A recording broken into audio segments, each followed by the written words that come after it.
Hi everyone, this is chapter 3.3 on polynomial and synthetic division, and I first want to recall how long division with integers work, and then we'll talk about how it works with polynomials. But before we get there, let's just take a look at this one example I want to show you. So this is 372 divided by 5, and the way we're going to handle this, of course, is the usual way with long division. So we're dividing the denominator 5 into the numerator 372, and of course always the numerator is going to be larger than the denominator, or else it can't go into the numerator. Now the way we're going to handle this is piece by piece. So we're going to ask ourselves how many times 5 goes into each of these parts of this number. So of course 5 doesn't go into 3 at all, so we move on to, instead of going to 3, let's go on to 37. So how many times does 5 go into 37? 5 goes into 37 7 times. And what is 7 times 5? It's 35. Then we take the difference, we get 2. Drop the next number down to get 22, and play the same game. How many times does 5 go into 20? Meaning, what do you multiply by 5 to get a number, the largest number you can, that's smaller than 22, and it's 20. And 5 times 4 is 20. So again, just to rephrase. How many times does 5 go into 22? It goes into 22 4 times, and then 4 times 5 is 20. Then we take the difference, and we're at a point where 5 can't go into 2 because 2 is smaller than 5 now. So we now arrive at a number that it can't continue this process with. So this is what is known as the remainder. And one thing to note is that this fraction here, 372 over 5, is what's called an improper fraction. And now, based on this long division we've done, we're able to convert the improper fraction into what is called a mixed number. And we can say that it is the number 74 and 2/5. Really what this says is the following. So we have the following equation. This really says that, well, if you multiply 5 by 74 and then add 2, you'll get 372. And this is a very important equation I want to kind of expand on in a little bit. But for right now, let me just explain why this is true, because this says that 5 goes into 372 74 times with 2 left over. In fact, a lot of you may remember, to convert a mixed number into an improper fraction, you multiply the denominator to the large number, and then you add that result to the numerator. That's exactly what we're doing here. We're multiplying the denominator to the quotient and then adding the remainder. So just so I can label these things, 5 is the denominator. I'll call the divisor. 74 in this case is the quotient. It's how many times the divisor goes into the dividend. And 2, of course, is the remainder. And that makes 372 the dividend. Now it's no different in polynomials. It just looks a little different, I guess. But the result is about the same. It's basically the same process. So just to give you kind of a simple example, let's say we have how about 3x squared minus 5x plus 7. So some random polynomial, it's a 2-degree polynomial, and this degree is 2. And what can we do? Well, let's say we're dividing it by, I don't know, x minus 5. Okay? How many times does x minus 5 go into this polynomial? So what we're trying to ask ourselves is the same thing here. This being the divisor and this being the dividend, what quotient can you multiply the divisor by and then add some remainder to that to get the dividend? So I'll explain the process just like we did over here. But just to give you an idea, what we want to do is this. We want to say the divisor, x minus 5, multiplied by some quotient polynomial plus some remainder should equal the original numerator, which we call the dividend. Okay? So let's see if we can make this happen with this process. It's a very, very similar process. But here's what we do. So the setup is quite the same. We're going to write the denominator on the outside, the numerator on the inside. So we're dividing the denominator into the numerator. So we're dividing x minus 5 into 3x squared minus 5x plus 7. Good. And now what we have to do is we have to ask ourselves, it's a little bit of a different question. Instead of saying how many times is 5 going to 37, we're instead going to compare the leading terms. So we're going to compare the leading term on the outside with the leading term on the inside. We're going to ask ourselves, what do we multiply the outside one by to get the inside one? And notice if you multiply x by 3, you get 3x. This is 3x squared though, so it needs an additional x. So multiplying x by 3x will indeed give you 3x squared. Now what are we going to do? Well, after we figured out how many times 5 went to 37, it was 7 times, we multiplied 5 by 7. Same here, we're going to multiply x minus 5 by 3x. But notice when you multiply 3x to x minus 5, there's distribution. So this will actually multiply to each of the terms in the divisor. So multiplying 3x to x minus 5, we get the following. We're going to remove this underline now. We get 3x squared minus 15x. Then what? Once we had 35, like we did here after multiplying 5 to 7, we subtracted 37 minus 5. Same thing. We're going to subtract what's on top minus what's on the bottom. The only problem is that to subtract legitimately, we have to distribute this negative. So instead of writing it like this, here's what I'm going to do. I'm always just going to change the signs, because distributing the negative is just changing the signs of the terms. So this will be negative, this will now be positive. Okay? Adding straight down gives us the following, and this will always happen. The first term will cancel out. This is essentially equivalent to these 3's canceling out here and getting a smaller number. Okay? So that's kind of what we're doing. We're lowering the degree each time. Since the degree is 2, there's not too many steps here. We'll do an example later on that will be a longer process, but in any event, here's what we have right now. Adding negative 5x to 15x will give you 10x. Notice the 7 drops down just like the 2 dropped down here, so it's 10x plus 7. And now we play the same game. We compare the leading terms, x to 10x. What do you multiply x by to get 10x? 10. Good. So now, multiplying 10 to each of the terms in the divisor, we get 10x minus 50. Then we want to subtract. So we're going to distribute the negative. In other words, we're going to change both of the signs of the terms. So that'll be negative 10x plus 50. And now, adding straight down, we are left with just, well, 57. And here's the issue now. Now, there's no front term in this polynomial. 57 technically is a polynomial in its own right, to compare x to because it's too small. Its degree has now gone below the degree of the divisor. Kind of like here, we got to a point where 5 can no longer go into 2 because 2 is smaller than 5. So instead of being smaller than, we compare degrees. Okay, so now we learned a few things. We have learned that this is the quotient.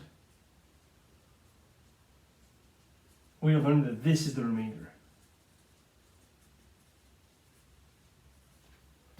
Okay, so that means x minus 5 multiplied by 3x plus 10 and then added to 57 should give you this dividend. Now, just so I can compare, and you can do this if you want. I didn't even show you this was true, so you can multiply these if you want. But I'll tell you right now, they are true. Instead of doing that, I'm just going to label them. So this is our divisor polynomial. I'll just write div for divisor. This is our quotient.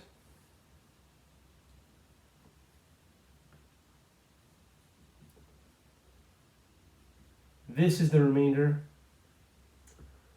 I guess I have to write divisor because dividend and divisor both have the same abbreviation. And this would be the dividend. So this is how you can check basically if your division is correct.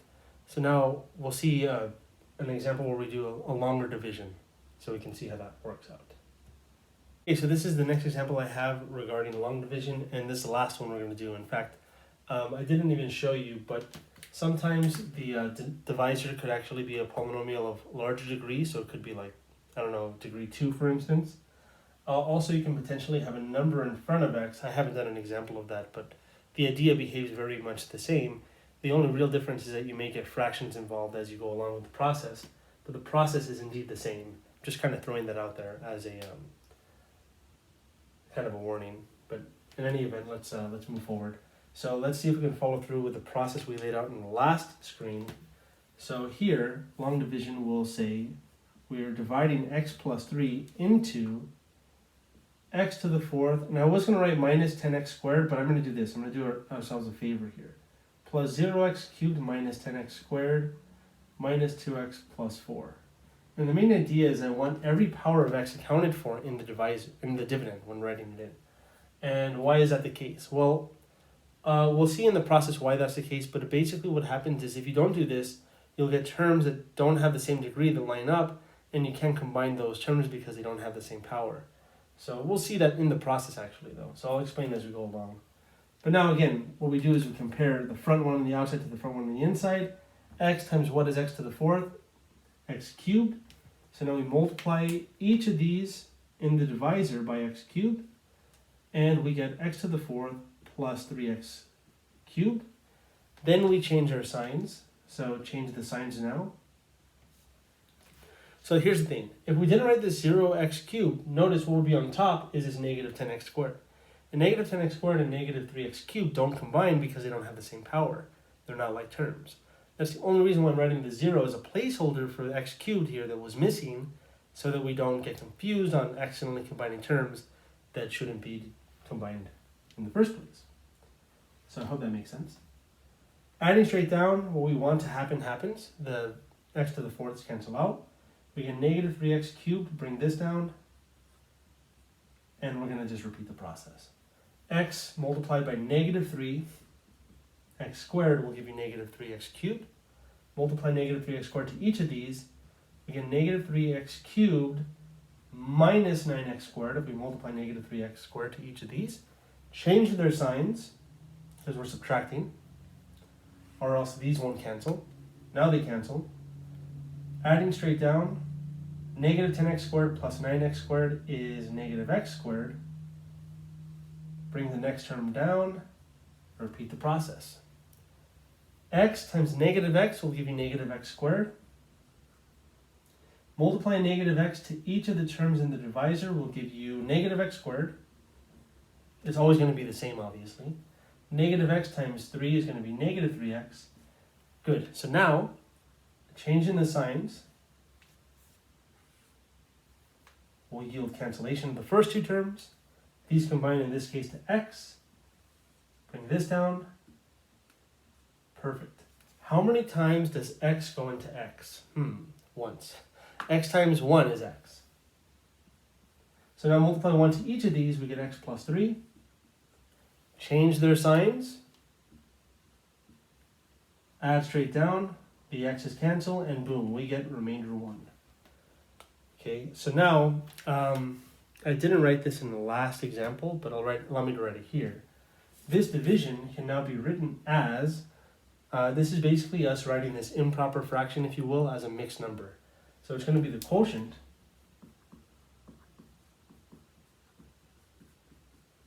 plus the remainder, 1, over the divisor x plus 3. Now in the last example, I didn't actually write this as an answer. In fact, I didn't even really write an answer. I just showed the quotient and the remainder and convinced you that it was true by writing that equation. And let me just say this. If we clear denominators here by multiplying everything by x plus 3, the x plus 3 here will cancel, so we'll just get this, the numerator, which is the dividend is what we called it. This times x plus 3, so we'll get the quotient times the divisor. The x plus 3's will cancel, and we'll just get the remainder. In fact, we'll get that equation. So that equation that I wrote, in some sense, is equivalent to this equation here. But this is how you should be writing your answers. It's the quotient plus the remainder over the divisor. So keep that in mind. Now I'm going to clean this up, and I'm going to redo the same problem, but with a much shorter technique that everyone's going to love, guaranteed. Okay, so what I'm going to introduce to you now is what is called synthetic division. Synthetic division and what we just saw in the previous examples were long division. They're both examples of polynomial division. There's two types of polynomial division we'll discuss. Long division, long polynomial division, and polynomial synthetic division. The reason why it's called synthetic division is because it is the same as long division, only a lot of the letters, a lot of the symbols are removed and it's just compacted. So it's kind of like just manipulated to look shorter. So it's not really shorter, it's the same process. It just looks shorter and it ends up being more efficient as it turns out. So let's see what it looks like. In this case, we first need to do a few things. The first thing we're going to do is we're going to write the number, not 3, but negative 3. I'll get into why in a second. But we're going to write negative 3 in a box. And it's basically because this represents the divisor. Now, the real reason why we're writing negative 3 is because this will handle all of the subtractions we were doing as we went along. Notice that signs were being changed, we're multiplying by negative 1, so for that reason we need to write this. An easier explanation of how you get from here to here is by setting the denominator equal to 0. Now notice, when x plus 3 is equal to 0, this implies that x is equal to negative 3. That's another way of thinking of why we get that as our box number. Now again, we're trying to write the process of long division, but collapsed. So now what I'm going to write next to this is what we're basically dividing into, which is the top polynomial, the numerator. So I'm going to write not that polynomial, but I'm only going to write the coefficients, and just like in the previous way of doing this example, I'm not going to leave any power of x behind. So I'm going to include 0 as a placeholder for x cubed that was missing otherwise. So now the coefficients in order are 1, 0, negative 10, negative 2, and 4. And again, I hope you agree with me. All of these numbers are just the coefficients of this polynomial in descending order. Has to be in descending order and no power left behind. Meaning this 0 came from the fact that it was x cubed. There was no x cubed here, so technically it's plus 0 x cubed. Now, we're going to play a few games. And here are the rules of the game. So I guess it's just one game, but here are the rules of the game. The first thing is you bring the first number down for free. The second thing you do is you multiply this number by the boxed number here, this negative 3, to get the number below on its upper right diagonal. The number below the number next to the one it just came down from. So 1 times the box number in this case is negative 3. When you add straight down, you get negative 3. Then you do the same thing. Multiply by the box number to get the next number in line. Negative 3 times the box number negative 3 is positive 9. Adding these straight down gives you negative 1. Multiplying by the box number, negative 1 times negative 3 is positive 3. Adding these straight down gives you positive 1. Multiplying this by the box number, 1 times negative 3 is just negative 3. Adding straight down gives you 1. These numbers should look really familiar. I even left our answer. And the reason why it looks familiar, of course, is because if you consider the last number here to be the remainder of the division, then these are just the coefficients of the quotient polynomial. So if you convert this back into a polynomial, where this has to be the constant term, this would be then the x term. So let me write that down actually. So if the last term before the remainder is constant, then this would be x, x squared, and x cubed. And in fact, if you look back at what these were on top, this was a constant term. This was the x term, this was the coefficient of the x squared term, x cubed because there was no x cubed and hence the 0, and x to the 4. Okay. By the way, something I must say is that synthetic division only works when you're dividing a polynomial by a linear polynomial with coefficient 1. So I'll talk more about that in a second, but for right now I just want to show you the process anyways. And notice, if you write this as a polynomial, it's x to the third minus 3x squared minus x plus 1, exactly the same quotient polynomial we got over there. And the remainder is 1, so we can write 1 over the original divisor, which was x plus 3, box it up. So it agrees with the other way of doing it, and it was certainly quicker. There's a few notes I want to say about this polynomial synthetic division before we move on. So I'm going to talk a little bit about it, and then we'll do one more example. Okay, so here are the notes I have on synthetic division. The first thing is that you can only use synthetic division when the divisor is either of the form x plus a number or x minus a number.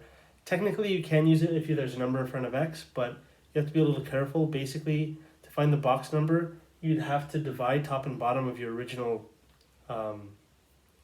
fraction of polynomials by the leading coefficient so that it's of this form. That way you can find the box number. And you'll get fractions evolve usually. So it's doable, and you can try to figure it out on your own, but we're not going to do any examples. It's too particular. The next thing I want to say is that you must include zeros for missing terms in the dividend, kind of like we saw in the previous example where we needed that 0 for x cubed. With polynomial long division, you don't need to do that. You can just recognize that terms don't combine if they don't have the same power. But for synthetic division, we're removing the x powers and relying on order. So we need to make sure the powers all have a number representing that power. Otherwise, well, you can't tell if two numbers are actually compatible or not, because we removed the visualization of the powers of x. The next thing I want to say is the box number that we had is the solution to this equation, divisor equals 0. Basically, you just do a sign change of the number next to x. Like we had x plus 3, changing the sign of the plus 3 to negative 3 yielded us our box number. So here, what I'm going to do is I'm going to real quickly do the synthetic division below. Now notice to find the box number first, we need to change the sign of negative 2, so it's positive 2. Now every power of x here before 3, so 3, 2, 1, 0, is accounted for, so we don't need any zeros as placeholders. And now we just write the coefficients, 3, negative 8, 5, negative 7. Bring the first number down for free, multiply it by the box number. So I'm going to write these red arrows until we get used to it. So 3 times 2 will give us 6. Adding these is negative 2. Negative 2 times the box number is negative 4. Adding these is 1. 1 times the box number is 2. Adding these is negative 5. This is our remainder, and this is our quotient polynomial as coefficients of, well, remember this is constant, so that would have to be x and x squared. One thing to remember is that whatever the degree of your numerator was, your dividend was, so in this case it's x cubed, you can go back to the previous example and see that this indeed happened. These were shifted over 1 down below to make room for the remainder. So here, this is the constant now, x is here, and x squared is here. Okay? One way to see why this happens is that if you were to ignore all of the other terms and just look at the front terms, x cubed over x reduces to x squared. So that gives you an idea that the quotient will have degree 2, and it does. So just keep that in mind. So now we can write this fraction of polynomials. We can write it as 3x squared, there we go, minus 2x plus 1 with remainder 5, negative 5. So I'm going to write minus 5 over the original denominator, which is x minus 2. Perfect. And now I want to say a few properties about polynomial division. Well, really they're properties about polynomials in general, but we're going to use synthetic division, well, I guess division in general, but mostly synthetic division to make matters a little more quick and figure out a few things that will be useful to us in the next chapter. All right, here's the first consequence I wanted to speak of. This is called the remainder theorem. And it says that if a polynomial f of x is divided by x minus a, then the remainder is f of a. So I'm going to show an example, but I want to use this example to prove why this is true. I'd rather just show you the proof, but just not to waste time. I'll try to handle it both in one go, but let's see. Yeah. So with synthetic division, let's see, what is our box number? It's negative 1, because x plus 1 being 0 means negative 1 will be our box number, so just change the signs of positive 1 to negative 1. Now remember, including zeros are in our dividend, what we have to write here are 1, 0, negative 2, 0, and 3. Because the zeros count for all powers of x's that we're missing, notice x cubed and x are missing.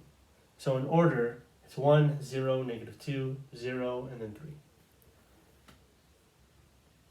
Now, abiding the rules of synthetic division, we get 1, multiply, add, multiply, add, multiply, that's positive 1 now.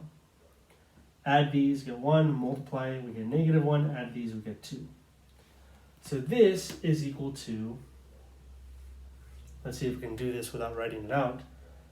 Let's see, so it's going to be 1 power less, so it's going to start with x cubed. So it's 1x cubed minus 1x squared minus x plus 1 with a remainder of 2. So far we haven't actually used the remainder theorem. The remainder theorem really will only help us evaluating a function. So I want to explain why it's true though with this division that we just did. So remember that if we multiply everything by x plus 1, what we'll end up getting is, I hope I have space for it, but let's see. We would have x to the 4th minus 2x squared plus 3 is equal to the quotient x cubed minus x squared minus x plus 1. I don't have space, but that's fine. Multiplied by x plus 1 and then added to 2. So just imagine we had this equation, and I showed you this equation before, so we believe that this is always true. But again, multiplying everything by the divisor will give you this equation. And now what happens if we let x equal negative 1? Well, when x is negative 1, well, first a few things. If we call the dividend polynomial f of x, and we're replacing all x's with negative 1, on the left side we just have f of negative 1. Okay? On the right, what do we have? Well, this is the quotient polynomial. Let's call it q of x. So we'll just have q of negative 1, and that's fine. Times, our divisor. Our divisor is x plus 1, but what happens when you plug in x equals negative 1? It'll cancel out and give you 0. And in fact, that's always what's going to happen when you plug in a. If your divisor is x minus a, notice a minus a is always 0. So it's no coincidence that happens, that'll always happen. It's going to be 0 plus what? Plus 2, which was our remainder. So notice all we have left over actually is f of a was equal to the remainder we got. That'll always happen. So this is basically using this example as a proof to show that this remainder theorem is true. Probably wasn't a good example of evaluating a function. So now maybe we can evaluate this. In fact, I'll do it down here. What if you wanted to evaluate f of negative 1? Well, if this is, again, our f of x, the numerator is f of x, f of negative 1 is negative 1 to the 4th minus 2 times negative 1 squared plus 3. Okay? Negative 1 to the 4th, that's an even power, so it's positive 1. Negative 2 times negative 1 squared. Well, negative 1 squared is positive 1, so it's negative 2 times positive 1, and then plus 3. If you combine these, well, 2 times 1 is just 2, so it's really 1 minus 2, so just to be a little more detailed, we have 1 minus 2 plus 3. 1 minus 2 is negative 1, and negative 1 plus 3 is 2. Which should make you happy because that is indeed the remainder we got.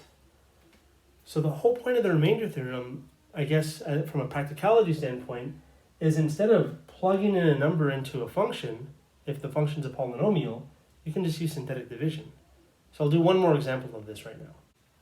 Alright, so for this example, we want to use the remainder theorem along with the synthetic division to evaluate this function, 2x cubed minus 7x plus 3, at these given x values. So the first thing I'm going to do may throw some of you off for a loop, but let me just explain. The box number is just going to be the x value itself. Why is that? It may seem a little funny at first because you may think, well, isn't our box number the opposite sign? It's the opposite sign of your divisor. We don't have a divisor here. If you wanted to make a divisor, well, these would be the a's. Remember, x equals a? So we want to find f of a, so f of 1. That means we would be dividing f by x minus 1. So in reality, if we're using the remainder theorem to evaluate a function at a certain x value, there's no sign change. Only for division, there's a sign change. So keep that in mind. Now, we're going to write, well, the coefficients of this function with no power missing. X squared is missing, so we'll need a 0 after the 2, then -7, then 3. The 2 drops down for free, and this is the number that will be our answer. So I'm going to rewrite that for all of these. So I got 2, 0, -7, 3. Bring 2 down for free. That's our answer. 2, 0, -7, 3. Bring 2 down for free. That'll be our answer. 2, 0, -7, 3. Bring the first one down for free. That'll be our answer. So let's see if we can do it now. So multiply by the box number, add down, multiply by the box number, add down, multiply by the box number, add down. There we go. Multiply by the box number, add down, multiply by the box number, add down, multiply by the box number, add down. Okay, 3 times 2 is 6. Add these, we get 6. Times 3 is 18. Add these, we get 11. Times 3 is 33. Add these, we get 36. Okay. Finally, here, if you multiply these, you get 4. Add down, you get 4. Multiply, you get 8. Add these, you get 1. Multiply these, you get 2. And then add these, you get 5. Now, just to reassure myself, of course you can plug it in. And in this case, it's not too crazy. I'm going to say it out loud. So try to follow with your calculator, I guess. But I just want to compare. So I'm going to plug 1 in. When you plug 1 in, you just get 2 minus 7 plus 3. 2 minus 7 is -5. -5 plus 3 is -2. That works. When you plug in -2, -2 to the third is -8. Times 2 is -16. -2 times -7 is +14. -16 plus 14 is -2, plus 3 is indeed 1. Good. So you can see already, plugging them in directly will give you large numbers. It's kind of a smaller process, but there's more computation power there because not only do you have to take powers, but the numbers are larger. Here, the numbers remain kind of small, and there's no powers. We're just multiplying and adding. So keep that in mind. Here, when you plug in 3 cubed is 27, times 2 is 54. 3 times 7 is 21. Okay, 54 minus 21 is 33, and 33 plus 3 is indeed 36. Perfect. 2, plugging in 2, that's going to be 2 cubed, that's 8, times 2 is 16. 2 times 7 is 14, so that's, so let me say that was 8 times 2 is 16, 16 minus 14 is 2, and 2 plus 3 is 5. Great. So I checked it out by plugging it in. I used my head, but that's fine. You can use your calculator too, but this problem said to do it by the remainder theorem, and that's all we used here, and we got it. Great. So now we're going to move on and see one more theorem with a few more examples, and that'll be it for 3.3. Right, so now we'll see where this stuff actually gets pretty useful. So here, this is called the factor theorem, and here it says a polynomial f of x has a factor of x minus a if and only if f of a is 0. Now if you think about it, we've actually seen this before. We saw that a 0 of a polynomial meant x minus that 0 is a factor of the polynomial. If you take a look back at 3.2, we actually discussed that already. This is seen in a little bit of different light because now we have the remainder theorem and we have the synthetic division to back us up on that. Now, of course, we can definitely prove this if we wanted to, because remember, if f of a is 0, well, that means 0 is the remainder when dividing this by x minus a from the remainder theorem. So what I'm saying right now is just going to justify why this is true. And if the remainder is 0, then that means you can write the function as some quotient times this plus 0. But if you're adding 0, because 0 is the remainder, then that means you've written f of x as some other polynomial times this, making this a factor. So now what I'm going to do is in this example, I'm going to check if the following are factors of this polynomial. So this polynomial x cubed plus 4x squared minus 7x minus 10 is a polynomial we've seen in the past. Well, maybe not the exact same one, but we've seen a type polynomial like this where it's hard to factor this. But at least now we have a little more leverage now. Now we can check if certain things are factors pretty quickly using this. So let's see. So I'm going to use synthetic division by changing these signs for the box number. So for 1, changing the sign will get -1. For 2, changing the sign is -2. For 3, changing the sign to get the box number is -5. Okay, good. Now we're going to write the coefficients here. So it's going to be 1, 4, negative 7, 10, a negative 10. Same here, 1, 4, negative 7, negative 10. And here, 1, 4, negative 7, negative 10. And remember, we bring the first one down for free, bring the first one down for free, bring the first one down for free. And we want this to be 0. We want our remainder to be 0. Oh, right there. There we go. Because this will be the remainder, and the remainder is also f evaluated at these numbers.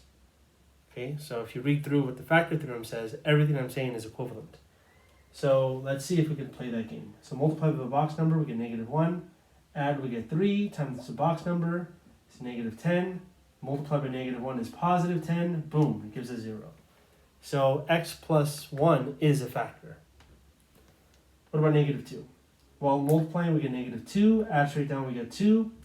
Multiply by that, we get negative 4. Add straight down, we get negative 11.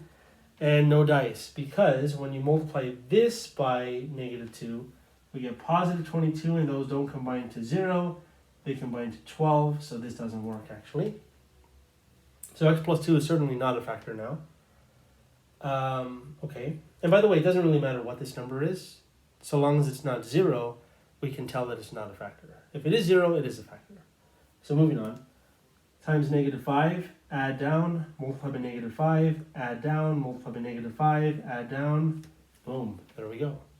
So to answer the questions here, it says to check if they're factors. So I'm just going to write yes or no, depending if they were or if they're not. So here, x plus 1 was certainly a factor, x plus 2 wasn't, and x plus 5 was. Great. So that actually ends 3.3, and now we'll move on to 3.4. Well, we'll see a lot of this stuff coming back, and it's all going to come together in a really, really nice way that'll help us solve polynomial equations. See you then. It's going to be fun.